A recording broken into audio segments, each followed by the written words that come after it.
Hey, what's up you guys? It's Simon. Welcome back to my channel. So as you guys can clearly see from both the title of this video as well as the top of the illustration, today we are going to be doing the Chisel Nib challenge. So since it's been a little bit since I've heard anybody talk about the Chisel Nib challenge or try it out for themselves, I thought I would go through a quick little explanation as to what that is. So obviously with a lot of alcohol markers, there is a chisel nib and there is a either fine point or a brush point. So for those of you that are maybe more familiar with the Ohuhu markers before they came out with the brush nibs, you're used to either a fine point or a chisel point. But some of us are spoiled with our copics or the new Ohuhu brush markers or the pro markers, whatever you want to call it, anything with a brush nib. We are spoiled and therefore tend to neglect the chisel nib. So I know I talked about it a little bit in my, I believe it was my Ohuhu marker review. It could have been my Blick marker review, but I mentioned in one of them that I've been using the chisel nib more often than my brush nib, which is super weird. So I thought it would be a really fun opportunity to go ahead and try out the chisel nib challenge. So here we are. So the first thing I noticed when getting into this challenge was I know I said that I've been using my chisel nib more often, but somehow I still was not used to like trying to maneuver the really tiny spaces in the face, specifically around the side of her head and definitely her eyes. And this can be a huge problem because, as you guys know or have observed for yourself, the chisel nib tends to carry a lot more ink than the brush nib or the fine point. So you're putting down a lot of ink every time you hesitate, and it can tend to leave like lots of little like splotchy areas. So I had a really hard time not only getting into these small spaces, but also to make sure that I was leaving like a consistent, I guess you could say, swatch. It's more like just a base tone. I was having so many issues with trying to make sure that everything was like even and not like super splotchy. It looked like really terrible, especially around the coat. You'll see when I get into that green color that it looks a big mess. But yeah, so I had a hard time navigating all of these teeny spaces, which you think wouldn't be that difficult because obviously the chisel nib is like, it gets fine at some points, but it doesn't get fine enough. And I think the reasoning for that is not the shape, it's more that it just holds a fat amount of ink. It's so weird because obviously it's chisel. There's a flat nib, there's a fine area, and you could get a fine line if they weren't so juicy. And it's with every marker I've ever used. I've tested out the pro markers, like the Winsor & Newton pro markers. I've tested the Blick markers, the Ohuhu markers, the Copic markers, and chisel nibs just tend to be real juicy. So I had lots of problems with that. And obviously that leads into like consistency as far as the color. So I mentioned the coat, but really it happened in nearly every part of the illustration.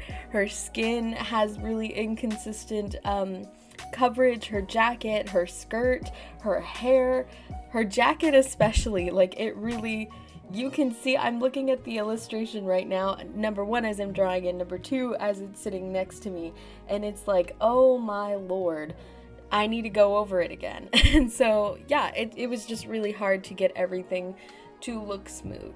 So you can probably imagine that made blending a nightmare. So I have two examples of this. So the first example is her skin and her face.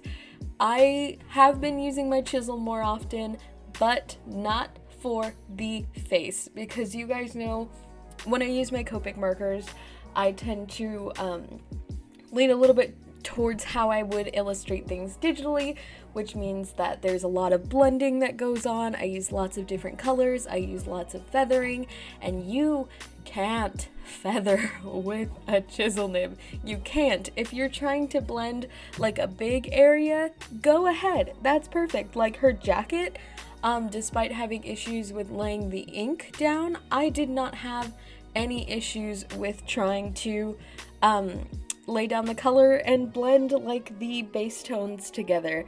But the small areas, like her face, were a disaster because it just, you can see the exact block that I put down for the shading, and then you can see where I tried to blend it out, and because it was so juicy, instead of blending into itself, it just shaded with itself, because as you guys know, when alcohol markers dry, you can continue to go over them and continue to saturate them more and more, and eventually you'll be able to shade with the same marker that you used for the base tone. But usually with the brush nib, that takes a little bit. With the chisel nib, it happens immediately. So I had so much struggle with trying to make it look smooth and natural and nice, and I maybe got it. I don't think so. But it definitely does. It's definitely difficult, but it is possible. And the second example I have is the hair. Because with Copics, it's really hard for me. I still haven't figured out exactly how I want to color hair, so I tend to do ombres a lot, and ombres, of course, require a lot of feathering, and that was something that I just could not do for the Chisel Nib challenge, obviously, because I could not get that point fine enough. I couldn't get it sheer enough, because obviously when you feather, not only does the point get smaller, but the color also gets lighter towards the end of the feather. That does not happen with the Chisel Nib, so I was really struggling trying to get the blend to look seamless, but you can see exactly where all of the brown was and exactly where all of the red started.